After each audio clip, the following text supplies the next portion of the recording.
যানবাহনের চাপ কিন্তু বাড়বে বলে আমাদেরকে প্রশাসনের পক্ষ থেকে জানানো হয়েছে। তবে থেকে জানানো হয়েছে। তবে পরিবহন সংশ্লিষ্টদের সাথে কথা বলে আমি যেটি জানতে পেরেছি যে ঢাকা থেকে যারা উত্তরবঙ্গ যাচ্ছেন তারা এই সিরাজগঞ্জ পর্যন্ত আসছে, তাদের কিন্তু আসলে তেমন কোনো ভোগান্তি পোহাতে হচ্ছে না, কোথাও তেমন কোনো যানজট তৈরি হয়নি। যেহেতু যমুনা সেতু পার হওয়ার পর যমুনা সেতু থেকে বগুড়া রংপুর পর্যন্ত 4 লেনের কাজ মোটামুটি শেষ পর্যায়ে, সেক্ষেত্রে এই যে এবারের ঈদে 4 লেনের এই সুফল কিন্তু উত্তরবঙ্গের মানুষ পাবে।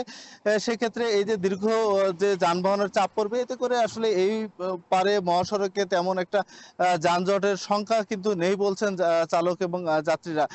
তবে আসলে আমরা প্রতি বছর যে দেখি যে ঈদের আগে যে যানবাহনের অতিরিক্ত চাপের কারণে যমুনা সেতুর টোল প্লাজায় একটি যানজটের সৃষ্টি হয়, এবারও কিন্তু সেই সংখ্যাটা কিন্তু রয়েছে। যেহেতু অতিরিক্ত যানবাহনের চাপ এই টোল প্লাজায় পরে, আসলে টোল নিতে কিছুটা ধীরগতি হলেই কিন্তু এই যে লম্বা সারি কিন্তু তৈরি হয়, তার ভোগান্তি কিন্তু উত্তরবঙ্গগামী যে ঘরমুখ মানুষ তাদেরকে আসলে পড়তে হয়। তবে প্রশাসন কিন্তু আশা করছেন যে এবার যেহেতু পর্যাপ্ত তৎপরতা রয়েছে প্রশাসনের এবং অতিরিক্ত পুলিশ মোতায়েন করা হয়েছে, পাশাপাশি মহাসড়কও 4 লেনের সুফল পাবে, সেই ক্ষেত্রে আসলে তেমন একটা যানজট হবে না বলছে প্রশাসনের পক্ষ থেকে। তো সাফির, উত্তরবঙ্গের ঈদ যাত্রার এই ছিল আমার কাছে সবশেষ।